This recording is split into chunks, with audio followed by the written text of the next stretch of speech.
ಧರ್ಮಸ್ಥಳ ಸುತ್ತಲೂ ಶವಗಳನ್ನ ಹೂತಿಟ್ಟ ಕೇಸ್ಗೆ ಸಂಬಂಧಪಟ್ಟಂತೆ ಗೃಹ ಸಚಿವರನ್ನ ಭೇಟಿಯಾಗಿದ್ದಾರೆ ಪ್ರಣವ್ ಮೊಹಾಂತಿ. ಪ್ರಕರಣದ ಎಸ್ಐಟಿ ಮುಖ್ಯಸ್ಥರಾಗಿರುವ ಪ್ರಣವ್ ಮೊಹಾಂತಿ ಅವರು ಗೃಹ ಸಚಿವರನ್ನ ಭೇಟಿಯಾಗಿದ್ದಾರೆ. ಸದಾಶಿವನಗರದ ನಿವಾಸದಲ್ಲಿ ಪರಮೇಶ್ವರ್ ಜೊತೆ ಚರ್ಚೆಯನ್ನ ಕೂಡ ಮಾಡಿದ್ದಾರೆ. ಕೇಂದ್ರ ಸೇವೆಗೆ ನಿಯೋಜಿತ ಪಟ್ಟಿಯಲ್ಲಿ ಮೊಹಾಂತಿ ಹೆಸರು ಇರುವಂತದ್ದು, ಹೀಗಾಗಿ ಗೃಹ ಸಚಿವರನ್ನ ಭೇಟಿಯಾಗಿದ್ದಾರೆ. ಇದು ಮಹತ್ವವನ್ನ ಪಡೆದಿದೆ. ಈ ಗೃಹ ಸಚಿವ ಪರಮೇಶ್ವರ್ ಭೇಟಿಯ ವಿಚಾರ ಧರ್ಮಸ್ಥಳ ಸುತ್ತಲೂ ಶವಗಳನ್ನ ಹೂತಿಟ್ಟ ಕೇಸ್ಗೆ ಸಂಬಂಧಪಟ್ಟಂತೆ ಈ ಪ್ರಕರಣದ ಎಸ್ಐಟಿ ಮುಖ್ಯಸ್ಥರಾಗಿರುವಂತಹ ಪ್ರಣವ್ ಮೊಹಾಂತಿ ಅವರು ಗೃಹ ಸಚಿವರನ್ನ ಭೇಟಿಯಾಗಿದ್ದಾರೆ. ಸದಾಶಿವನಗರದ ನಿವಾಸದಲ್ಲಿ ಪರಮೇಶ್ವರ್ ಜೊತೆ ಚರ್ಚೆಯನ್ನ ಕೂಡ ಮಾಡಿದ್ದಾರೆ. ಕೇಂದ್ರ ಸೇವೆಗೆ ನಿಯೋಜಿತ ಪಟ್ಟಿಯಲ್ಲಿ ಮೊಹಾಂತಿ ಅವರ ಹೆಸರು ಇರುವಂತದ್ದು, ಹೀಗಾಗಿ ಮಹತ್ವವನ್ನ ಪಡೆದಿದೆ ಗೃಹ ಸಚಿವ ಪರಮೇಶ್ವರ್ ಭೇಟಿ ವಿಚಾರ.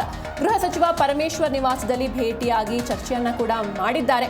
ಕೇಂದ್ರ ಸೇವೆಗೆ ನಿಯೋಜಿಸುವ ಪಟ್ಟಿಯಲ್ಲಿ ಪ್ರಣವ್ ಮೊಹಾಂತಿ ಅವರ ಹೆಸರು ಇರುವಂತದ್ದು, ಹೀಗಾಗಿ ಮಹತ್ವವನ್ನ ಪಡೆದುಕೊಂಡಿದೆ ಗೃಹ ಸಚಿವ ಪರಮೇಶ್ವರ್ ಭೇಟಿ ವಿಚಾರ.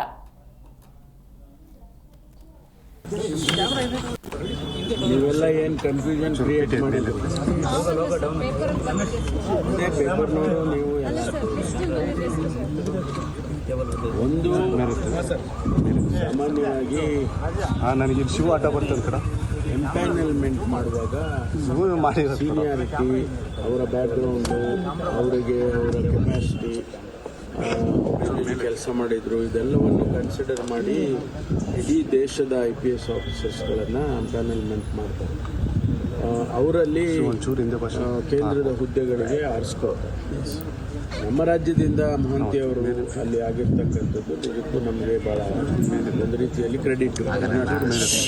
ಆದರೆ ಅವರಿಗೆ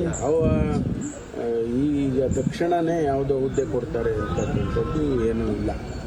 ಹಾಗಾಗಿ ಅವರು ಅದನ್ನು ತಿಳಿಸೋದಕ್ಕೆ ಬಂದಿತ್ತು. ಒಂದು ಎರಡನೇದು, ಈಗ ನಾವು ಫೇಕ್ ನ್ಯೂಸ್, ಆಮೇಲೆ ಆನ್ಲೈನ್ ಗ್ಯಾಮ್ಲಿಂಗ್